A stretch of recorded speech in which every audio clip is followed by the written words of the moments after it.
Dios les bendiga, mis amados. Estamos nuevamente delante de ustedes para seguir compartiendo, mis amados, el resultado de toda esta administración que el Señor ha puesto en nosotros, que es la tentación, las dos dimensiones. Vamos a seguir, mis amados, continuando lo que es el desarrollo de la tercera parte.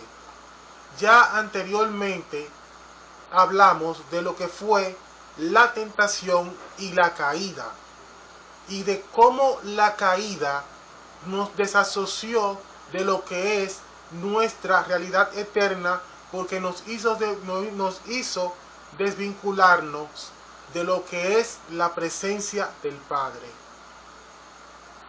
Entonces, mis amados, con esta caída se establece lo que es el tiempo cronos, que es el tiempo de la humanidad fuera de la cobertura del Padre, y lo que es el tiempo kairos. Pero lo que nos atañe ahora, mis amados, es el tiempo cronos. Ya anteriormente, mis amados, dimos el discurso inicial y tomamos como ejemplo lo que es la vida de Salomón, y desarrollamos conforme a la vida que él vivió. Y tomo a Salomón, mis amados, porque Salomón, conforme a la escritura, fue el hombre dentro de lo que es el contexto de la humanidad, fue el hombre más sabio, el hombre más entendido, el hombre que tuvo la fama, la riqueza que ningún hombre, porque el mismo Señor da testimonio, que ningún hombre poseería lo que fue la sabiduría y lo que fue la riqueza que tuvo Salomón. Y con esto, mis amados, dimos por comenzado y vamos a entrar en lo que es el desarrollo de la primera dimensión, conforme a lo que es la tentación. Lo que es la tentación desde la cosmovisión y la compenetración en el entendimiento de lo que es nuestra naturaleza caída. Y para esto, mis amados, me quiero adentrar en la palabra, en lo que es la epístola de Santiago, capítulo 1, versículo 12 al 15, para adentrarnos en lo que es, como ya dijimos anteriormente, la tentación desde la base del pecado en las tinieblas en nuestra carne. Dice la palabra del Señor: bienaventurado el varón que soporta la tentación, porque cuando haya resistido la prueba, recibirá la corona de vida que Dios ha prometido a los que le aman. Cuando alguno es tentado, y aquí hacemos la salvedad, cuando alguno es tentado, no diga que es tentado de parte de Dios, porque Dios no puede ser tentado por el mal, ni él tienta a nadie, desde la cosmovisión de lo que estamos hablando, que es el pecado. El Padre no insta a ninguno de sus hijos a que cometan fechorías o lo malo delante de su presencia, porque estamos hablando, mis amados, desde la base en que cuando se escribe lo que es esta epístola, ya ambos tiempos están unidos y nosotros somos poseedores de lo que es la dimensión eterna a través del Espíritu Santo. Por eso se hace esta salvedad, para depositar en nosotros lo que es la responsabilidad por nuestros actos, porque nosotros no podemos tentar al Padre con nuestras acciones, ni Él nos incita a nosotros a que hagamos lo malo, sino que somos nosotros mismos cuando cedemos a la tentación de las tinieblas conforme al propio deseo de la manifestación del pecado en la carne es que somos atraídos y seducidos, y continúa diciendo la palabra, mis amados, sino que cada uno es tentado cuando de su propia concupiscencia es atraído y seducido. Entonces, la concupiscencia, después que ha concebido, da a luz el pecado. Y el pecado, siendo consumado, da a luz la muerte. Santiago capítulo 1, versículo 12 al 15. ¿Qué nos enseña esto, mis amados? Que conforme a nuestra propia identidad caída, somos atraídos a hacer lo malo. Entonces vemos que esto es un proceso. Una tentación no nace de un instante a otro, y yo mismo puedo corroborar esto con mi vida. Una tentación es un proceso que mayormente nace de una emoción que se vincula a lo que es una necesidad física establecida, de las que Dios estableció en la creación, que son alimentación, descanso, compenetración, que es desde el término de la biología, es cuando dos seres se unen en una relación sexual, y lo que es la búsqueda del conocimiento. En base, y también hablamos y dijimos que esto es parte desde la dimensión de la potestad de las tinieblas, llamada el sistema del mundo, que está compuesto por los deseos de la carne, los deseos de los ojos y la vanagloria de la vida. Y estos tres fundamentos que rigen esa potestad se dividen en lo que son 10 potestades más pequeñas, que son lo que vinculan al ser humano en su naturaleza y en su propio deseo, que son ira, gula, pereza, soberbia, avaricia, lujuria, envidia, ignorancia, incredulidad y miedo. Dijimos, mis amados, que en base a estas 10 potestades se manifiesta en nosotros lo que es el pecado en la carne. Y partiendo de esta base, mis amados, y comprendiendo y entendiendo que la tentación es un proceso que no comienza en el mismo instante en el que tenemos el deseo, sino que es algo que viene caminando poco a poco.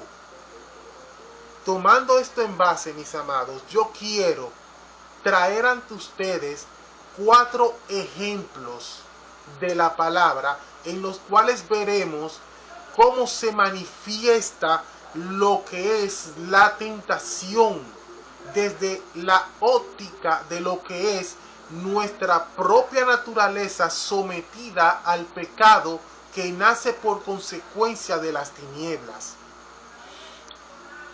Y quiero con esto, mis amados, dar por sentado el precedente de que, como ya dijimos anteriormente, toda tentación comienza con una prohibición. Y no tanto una prohibición, sino lo que es cuando nos llaman la atención acerca de algo que nosotros entendemos que no es lícito ante la presencia de nuestro Padre. Y quiero entrar en materia, mis amados, porque quiero desarrollar estos 4 ejemplos para que veamos lo que es el auge de las tinieblas. Y quiero que vayamos, mis amados, a Números capítulo 20. Y aquí veremos, mis amados, lo que fue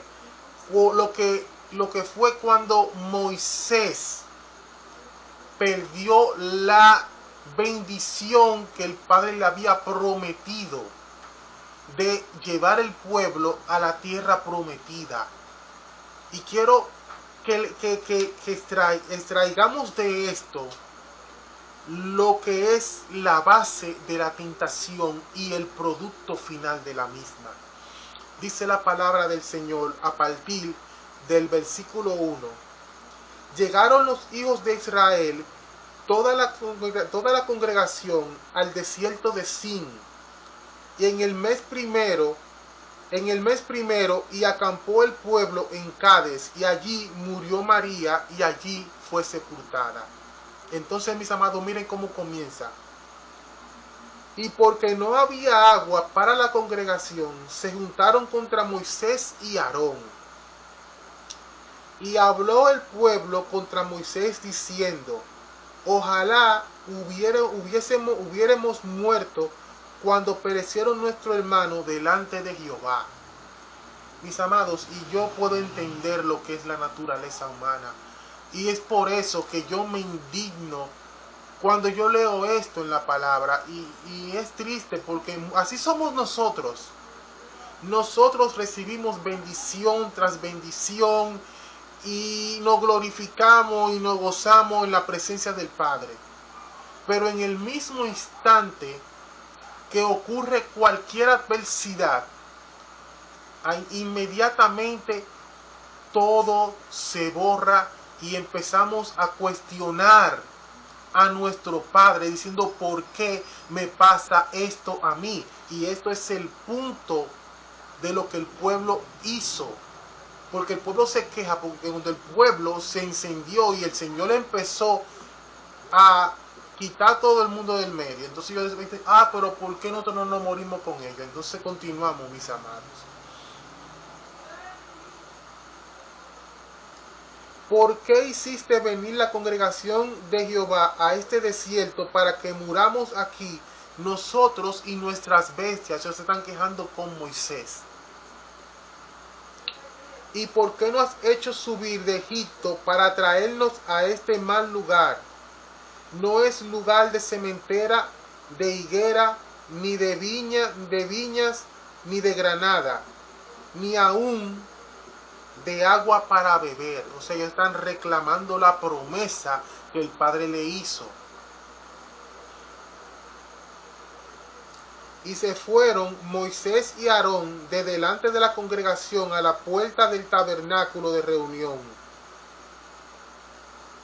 Y se postraron sobre sus rostros, y la gloria de Jehová apareció sobre ellos. Y habló Jehová a Moisés diciendo: toma la vara y reúne a la congregación, tú y Aarón, tu hermano, y hablad a la peña a vista de ellos, y ella dará su agua, y le sacarás agua de la peña, y darás de beber a la congregación y a sus bestias. Aquí vemos que el Padre le dio a Moisés una dirección específica de lo que debía de hacer.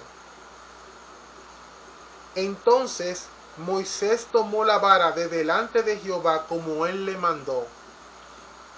Y reunió Moisés y Aarón a la congregación delante de la peña y le dijo: oíd ahora, reverdes, os hemos de hacer salir agua de esta peña. Entonces alzó Moisés su mano y golpeó la peña con su vara 2 veces. Y salieron muchas aguas, y bebió la congregación y sus bestias. Y Jehová dijo a Moisés y a Aarón: por cuanto no creíste en mí para santificarme delante de los hijos de Israel, por tanto no meteréis esta congregación en la tierra que les he dado. Entonces son las aguas de la rencilla por las cuales contendieron los hijos de Israel con Jehová, y él se santificó en ellos. Mis amados, Moisés, al igual que muchos de nosotros, cuando vemos a las personas que han sido bendecidas por nuestro Padre, que esas personas se levantan a murmurar, o como vemos hoy en día, que muchas personas se levantan a hablar sandeces en contra de nuestro Padre, uno se indigna. Y eso fue lo que le pasó a Moisés. Moisés se sintió frustrado, porque es que uno, como hijo de Dios, ve tantas maravillas y ve cómo el Señor obra en los demás y nosotros no somos agradecidos. Y yo mismo muchas veces me he indignado con la gente. Y vemos que esto hizo que este hombre perdiera el cumplimiento de lo que el Padre le había prometido, que era que él iba a llevar ese pueblo a la tierra prometida. Pero eso le pasó a él porque él cedió a esa indignación. Pero el pináculo de la tentación fue cuando el pueblo se incitó contra Jehová, y él en su naturaleza y conociendo a aquel que era capaz de hacer todas las cosas, se indignó y cometió pecado porque no glorificó el nombre del Señor. Y eso hoy en día pasa mucho, mis amados, cuando vemos personas que se levantan y se glorifican ellos en vez de rendir el tributo que nuestro Padre se merece. Y no estoy hablando de personas que están en el mundo, no, estoy hablando de este camino, de lo que vivimos diariamente y constantemente, mis amados. Y es triste y penoso cuando vemos eso. Le digo porque yo también estuve en esa condición y el Padre en su misericordia me sacó de ese error. Es un testimonio muy bonito, pero no lo voy a compartir ahora, mis amados. Pero quiero que entendamos que la base de esta tentación fue la indignación de Moisés. Y eso le llevó a él a perder el cumplimiento de la promesa que él tenía. Vemos una tentación y el resultado de la misma. Y para entrar en lo que es en la segunda tentación, quiero que vayamos a Josué capítulo 7. Y es cuando vemos, mis amados, lo que pasó con Acán. Para contextualizar esto, mis amados, cuando el Padre movió el pueblo y cruzaron el Jordán, se enfrentaron a Jericó, a la ciudad de las murallas de Jericó. Y el Padre le dijo que todo el tesoro que podían encontrar era anatema, o sea que era separado por completo para el tesoro de la casa de Jehová. ¿Qué sucedió, mis amados? Que entre los despojos hubo uno que encontró un manto babilónico, un lingote de oro y varios ciclos de plata, y lo vio, lo codició y lo tomó. Y ahí se incendió, no voy a decir la ira, porque cuando hablamos de ira, lo catalogamos a él como igual a nosotros. No es la misma ira, sino la indignación que el Padre siente cuando le desobedecemos. Y nosotros nos levantamos, no, porque la ira de Jehová no es la ira de Jehová. La ira que él porta no es la que portamos nosotros, que hasta matamos y hacemos de todo. No, la indignación que él siente. Entonces, ¿qué sucede, mis amados? Vamos a ir contextualizando. Josué también cometió un error, porque él envía al pueblo a investigar la siguiente ciudad y se da de cuenta que una ciudad pequeña y que no es necesario, porque eso fue lo que le dijeron lo que él envió, que era una ciudad pequeña, que no es necesario mover al pueblo. Entonces Josué cometió un error, porque Josué, el hombre de Dios que está en la brecha, siempre tiene que tener una dirección clara de lo que va a hacer. Pero Josué, por la victoria de Jericó, se confió. Y eso también le fue piedra de tropiezo a él. Porque cuando mandan los soldados, es una derrota vergonzosa. entonces él hace lo mismo, porque él se rasga el vestido, se tira en tierra y empieza a dar gritos. Y dice, no, Señor, pero ¿por qué tú has hecho esto? Mira, que la gente se van a... Mejor no hubiésemos quedado en aquel lado del Jordán. Venga acá, mi hermano.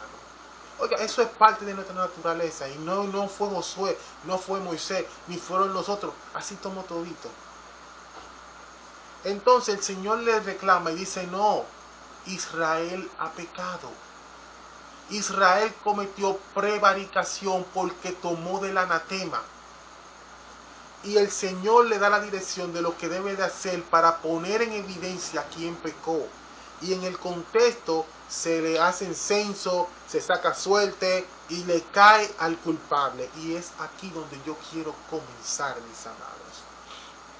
Dice Josué, capítulo 7. ¿Dónde está? Ok.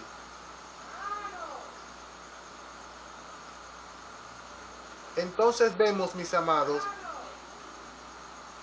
que le cae la suerte, le cae a Acán, que es de la tribu de Judá. Entonces, cuando Josué lo confronta, le dice lo siguiente. Entonces Josué dijo a Acán, hijo mío, da gloria a Jehová, el Dios de Israel, y dale alabanza.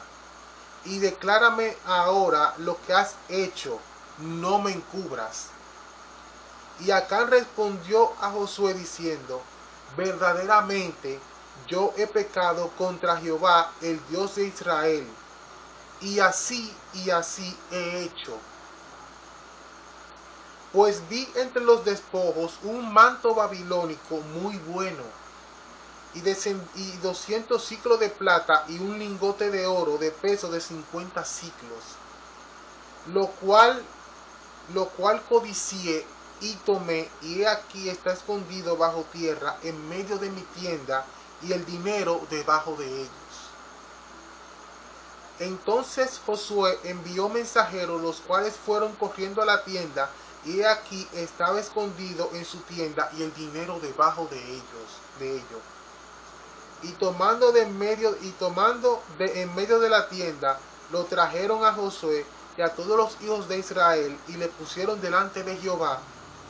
Entonces Josué y todos los hijos de Israel con él tomaron a Acán, hijo de Será, el dinero, el manto, el lingote de oro, sus hijos, sus hijas, sus bueyes, sus asnos, sus ovejas, su tienda y todo cuanto tenía, y lo llevaron todo al valle de Acor. Y le dijo Josué, porque nos has turbado, túrbate Jehová en este día. Y todos los israelitas los apedrearon y los quemaron después de apedrearlos. Y levantaron sobre él un gran montón de piedras que permanece hasta hoy. Y Jehová se volvió del ardor de su ira, y por esto aquel lugar se llama el Valle de Acor hasta hoy. Mis amados, aquí vemos un daño colateral terrible, porque en su codicia, su pecado arrastró a toda su familia. Y dirán, no, porque eso es un acto de crueldad, porque los hijos no pagan el pecado de los padres. Pero los hijos eran cómplices, porque los hijos vieron cuando él tomó todo y lo escondió, y el deber de ellos, porque supieron lo que pasó, era declarar lo que había pasado. Entonces ellos se hicieron culpables en su transgresión. Y aquí vemos, mis amados, cómo lo que es la búsqueda del conocimiento. ¿Por qué? Porque él dijo, bueno, yo voy a tomar este dinero, cuando todo esto pase, lo vendo y voy a vivir cómodamente, porque él quería experimentar lo que era vivir cómodamente. ¿Qué produjo esto? una tentación, consumió el pecado y el pecado dio a luz la muerte y arrastró con él a su familia. Así hoy en día muchos de nosotros arrastramos en nuestra mala manera de vivir a muchas personas. ¿Por qué, mis amados? Porque estamos llamados a ser luz y sal de la tierra. Pero muchas veces, en vez de ser trigo, somos cizañas. Y la cizaña se planta al nivel de que no permite crecer a los demás. Y nos transformamos también en lo que es una piedra de tropiezo. ¿Por qué digo esto, mis amados? Porque con nuestra mala manera de vivir, las personas blasfeman el nombre de nuestro Padre. ¿Por qué, mis amados? Porque las personas dicen, si eso es ser un hijo de Dios, porque no voy a catalogarlo como cristiano, porque para mí ese término es aberrante, pero también se acopla a lo que es la realidad que nos rodea. Si ese hombre cristiano, yo entonces no quiero ser como él. ¿Y qué pasa, mis amados? Que con el mal ejemplo rompe el vínculo y esa persona se endurece. Ahora diremos, no, porque es decisión de él. Sí, pero tú la provocas. Con tus hechos, con tu mala manera de vivir, la provocas. Porque también yo di un testimonio anteriormente de una persona que dijo, wow, me vio mi manera de vivir y me dijo a mí me gusta la paz que tú expresas, yo quiero eso. Entonces yo le dije a esa persona, esto no es exclusivo, esto es para todo aquel que lo quiere y eso lo encontramos en Jesús. No sé en qué paró eso, pero yo le di el ejemplo. Y es el ejemplo que debemos de portar como hijos de Dios y discípulos del Espíritu Santo. Y con esto quiero entrar en lo que es la tercera. Y esa está en Samuel capítulo 11. En el segundo libro de Samuel, capítulo 11. Aquí vemos la historia de David y lo que pasó con Betsabé. Y aunque aquí claramente, no se ve como esa prohibición, pero en el primer versículo se deja entrever cuál fue el problema. Dice la palabra del Señor en segundo libro de Samuel, capítulo 11. Aconteció al año siguiente, en el tiempo que salen los reyes a la guerra, que David envió a Joab y con él a sus siervos y a todo Israel. Y destruyeron a los amonitas y sitiaron a Rabá. Pero David se quedó en Jerusalén. Y aquí está el punto clave de la tentación.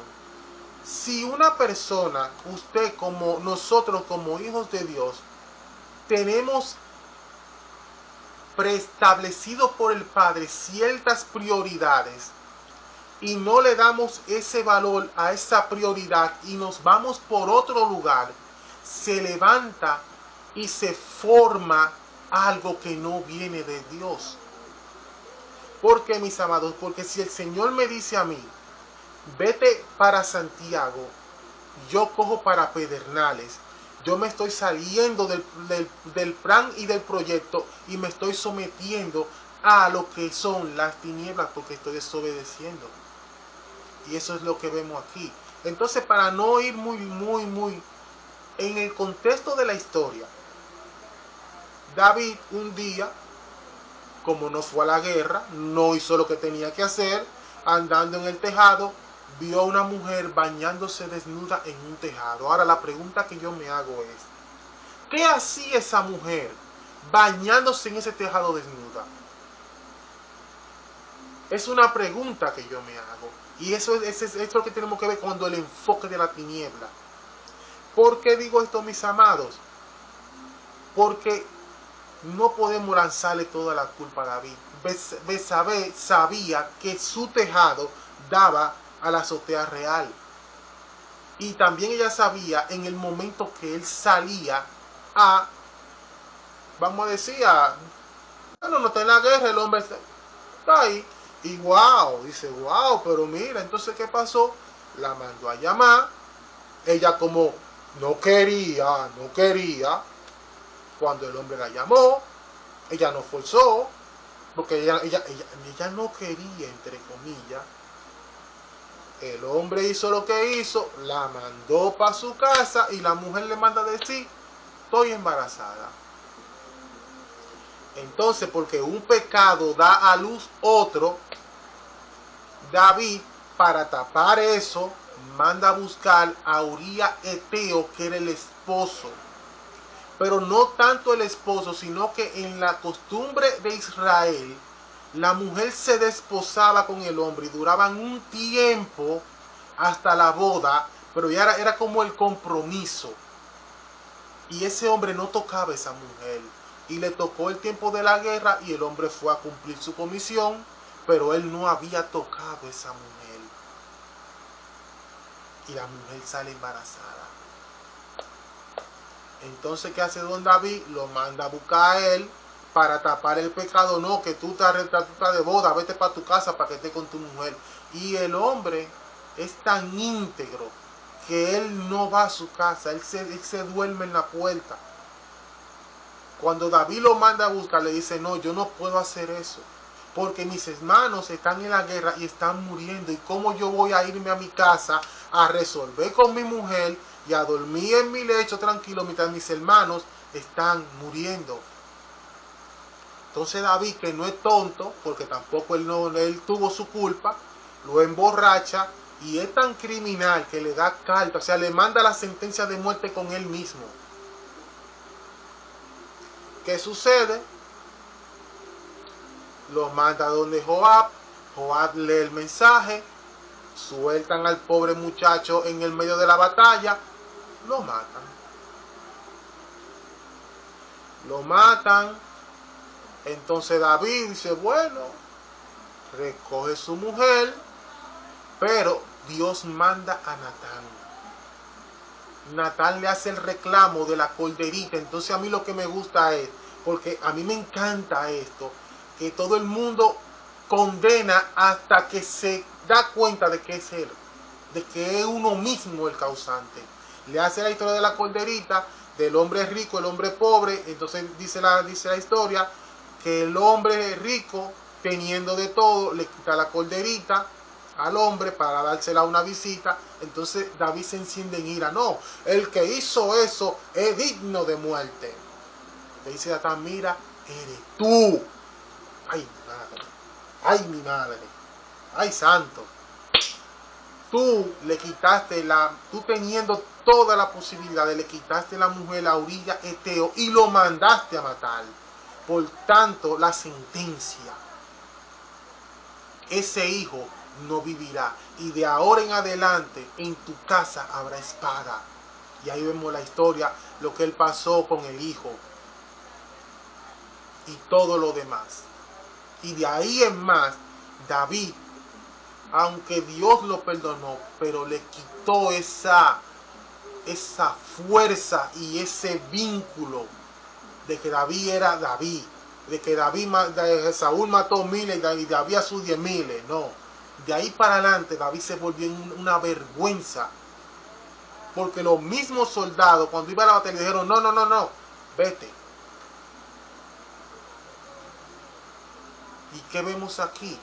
La destrucción de una familia y la pérdida de la honra que había delante del Padre. ¿Y podemos decir que Dios lo causó? No, fue una decisión de David, porque él tenía que hacer lo que se le había encomendado. Esto es, mis amados, simple y llanamente la consecuencia de la consecuencia de nuestras decisiones. Porque no podemos decir, no, porque Dios lo no, está bien, yo entiendo que puede haber algo en el propósito, pero al final es nuestra decisión. es la tuya y es la mía lo que nos puede llevar a la gloria o nos puede hacer caer en la inmundicia. Aquí no hay término medio, o estamos o no estamos. Y si estamos en un término medio, lamentablemente en vergüenza vamos a quedar. Y para continuar, mis amados, con el cuarto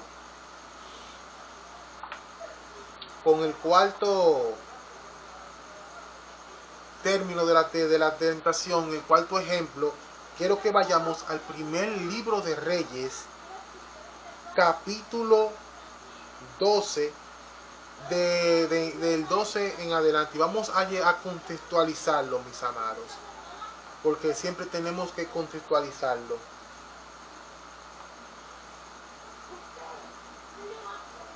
Reyes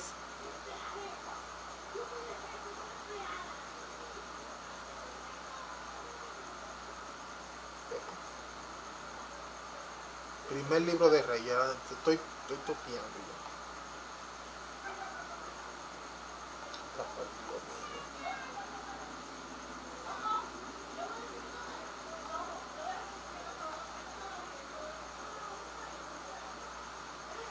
Para contextualizar la historia, mis amados, este es el pecado de Jeroboam. Pero ¿qué sucedió? Vamos a contextualizar. Salomón había hecho lo malo delante de Jehová, porque él tomó mujeres que no eran del pueblo, que ya se había prohibido por Moisés. Dios le había dado esas normas de cuando hubiera un rey, y él se desparramó, y las mujeres que él tuvo le hicieron desligar su corazón del Dios de Israel, y el hombre se fue a pique, le hizo templo y de todo. ¿Qué pasó? Que por esto la indignación del padre, para cambiar el término ira, se le fue a Salomón, y Dios le hace la sentencia cuando le dice que le quitaría el reino. Entonces él divide el pueblo y le da 10 tribus a Jeroboam, y le deja Jerusalén, Judá y otra más. No, en el contexto está. Pero lo que sucede es, mis amados, que el padre llama específicamente a Jeroboam, y en el capítulo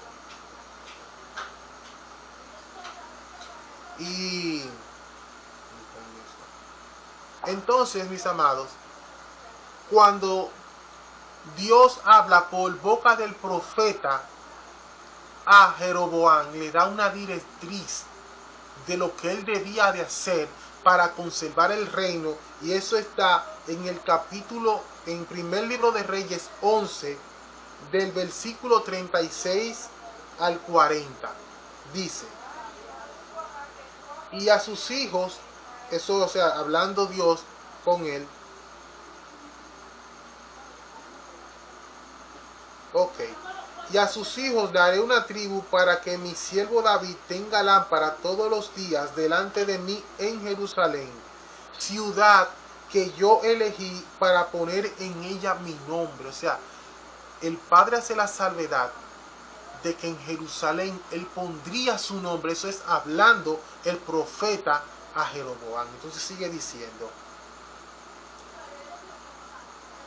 Entonces le hace el profeta, le sigue diciendo: y si prestares oído a todas las cosas que te mandare, y anduvieres en mis caminos, e hicieres lo recto delante de mis ojos, guardando mis estatutos y mis mandamientos, como hizo David mi siervo, yo estaré contigo, y te edificaré casa firme como la edifiqué a David, y yo te entregaré a Israel. Esa es la promesa que le hace Dios a Jeroboam. Y sigue diciendo: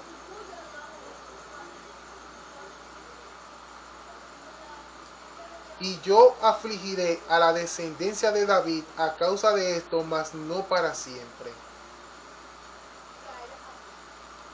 Entonces, mis amados, aquí vemos como Dios hace la salvedad de que en un determinado momento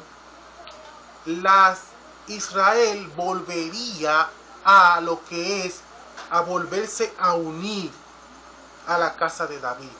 Entonces, ya después que pasa lo que pasa, se levanta el hijo de Salomón, porque Salomón murió, y el hijo, en su ignorancia, destruye lo que su padre había construido, bueno, digámoslo así, y hace que el pueblo se divide. Entonces Jeroboam es coronado como rey y sucede lo siguiente.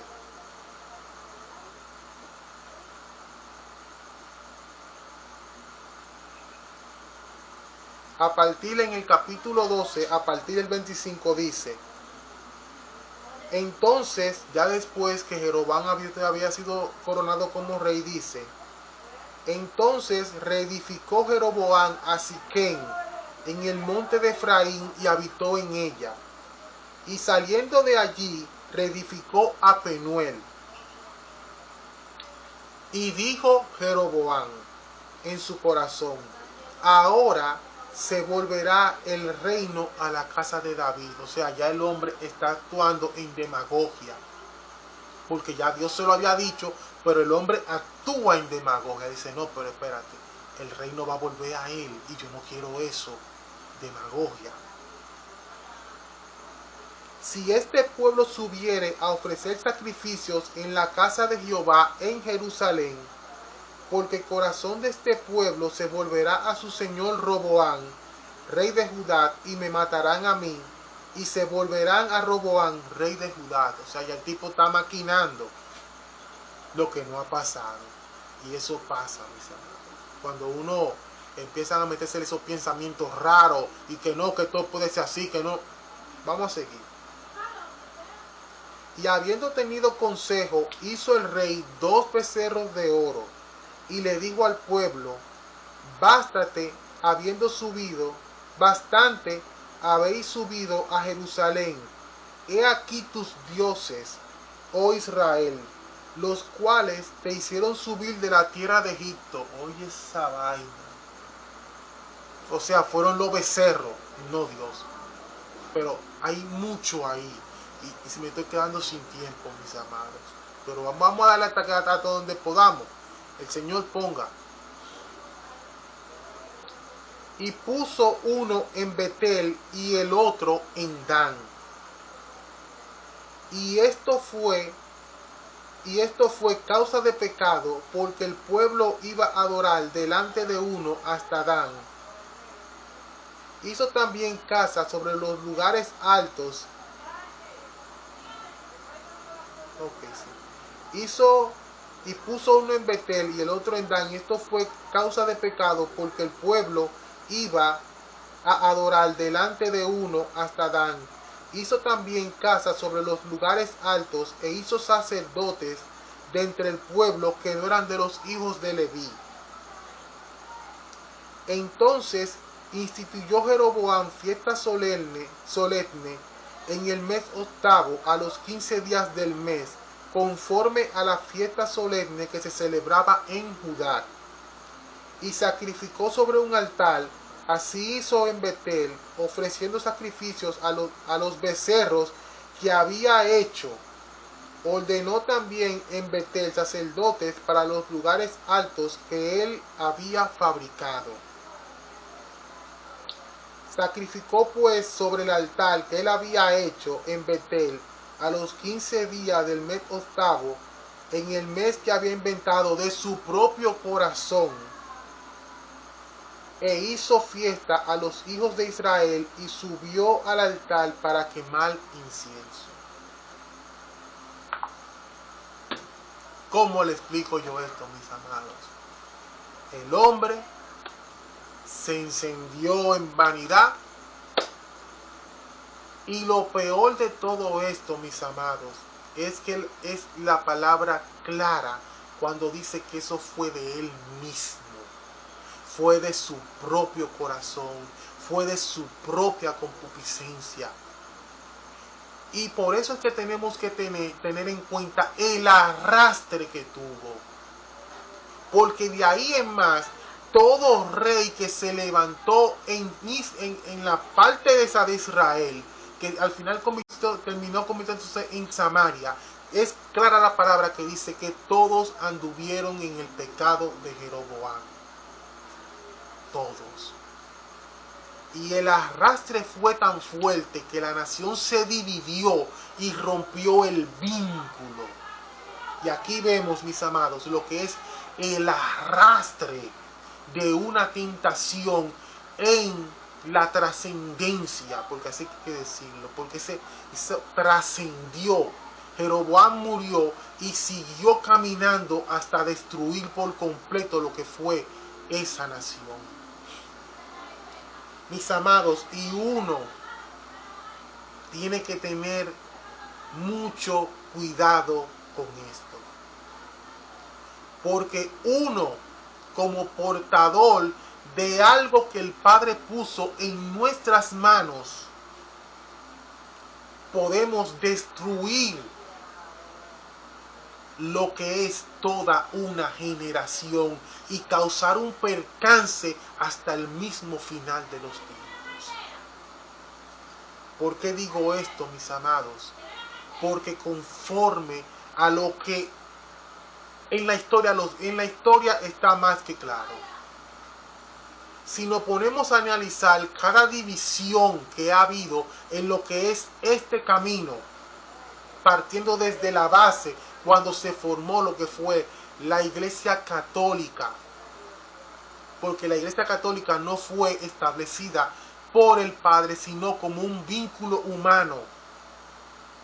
Y de ahí partimos y vemos cada separación, hasta llamarnos a nosotros que somos los protestantes. Y de ahí partimos para adventistas, testigos de Jehová. Y yo no sé, miren, yo no pierdo mi tiempo de que averiguando cuántas son. Pero vemos, mis amados, que cada división nació por una persona que quería implementar algo supuestamente nuevo, de una revelación. Y eso hoy por hoy ha sido una piedra de tropiezo enorme, al punto de lo que vemos hoy. Y todo nació, porque les voy a decir dónde nació esto. Esto nació en Macedonia, cuando los macedonios, para burlarse de los discípulos, le llamaron cristianos. Todo comenzó ahí. Y nosotros, en esa estupidez, porque así que yo tengo que decirlo, apropiamos esto a nosotros. Y la base del cristianismo no viene de lo que es el diseño que el Padre estableció para nosotros. Pero a nosotros nos pareció muy bello, muy hermoso el término cristianos, seguidores de Cristo. Y si yo tengo que leerlo en las Escrituras, yo no veo que Él mandó a ser cristianos. Él dijo, id y hacer discípulos. Y la base de ese discipulado era llevarnos a convertirnos en hijos de Dios. Y el arrastre que ha tenido eso ha sido tan fuerte que hoy por hoy el mundo no quiere saber de este camino por ese arrastre. Y algunos me dirán, no, porque esa palabra fue utilizada por el apóstol Pablo, por el apóstol Pedro. Sí, él la utilizó. Pero le voy a hacer una salvedad. Pablo la utilizó. Judas la utilizó. Santiago la utilizó.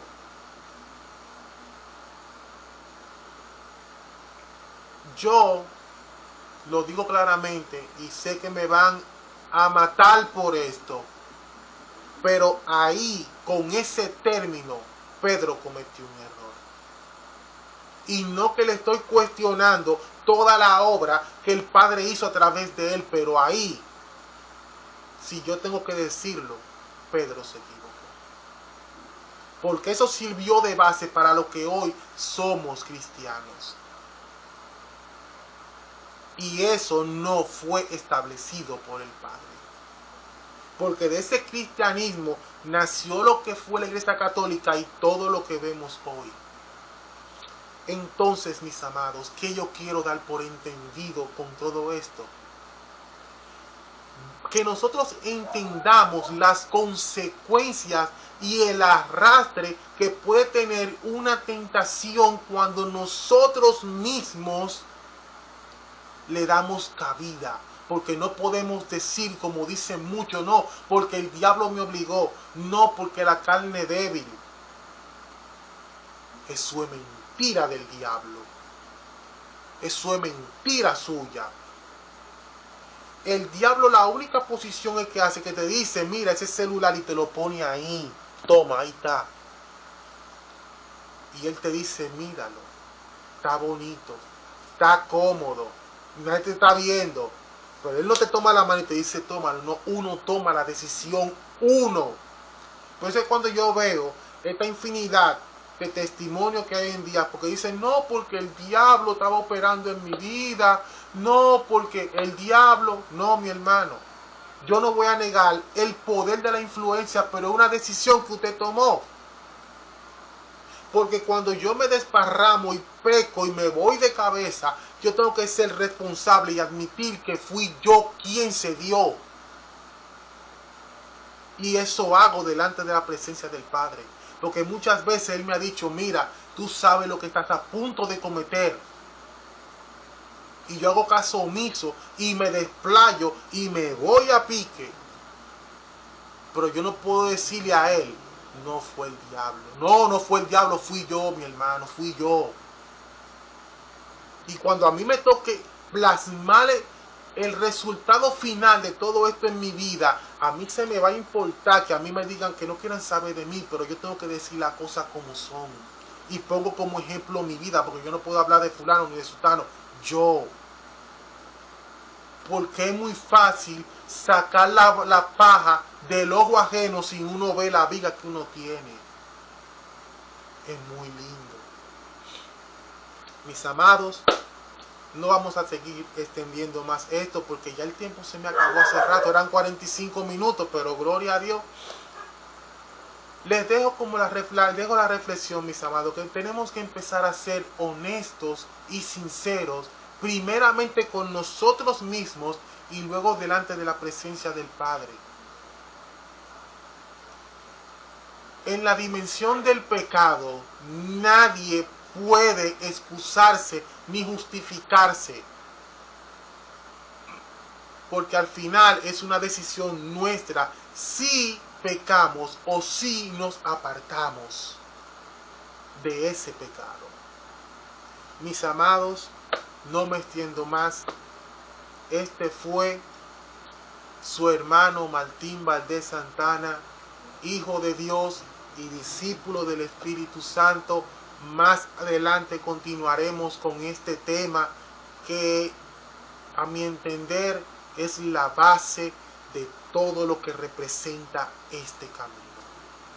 Es el punto de partida y puede llevarnos en el camino a nuestro destino final, que es la patria celestial, si nosotros comprendemos y nos apartamos de la mala manera de vivir. Pero eso es solo en Cristo Jesús. No es con espada ni con ejército, sino con mi espíritu, ha dicho el Señor. Dios les bendiga, mis amados. Que la paz que sobrepasa a todo entendimiento, que es la paz que nuestro hermano mayor da, esté con todos ustedes. Este fue, ya ustedes lo saben. Dios les bendiga.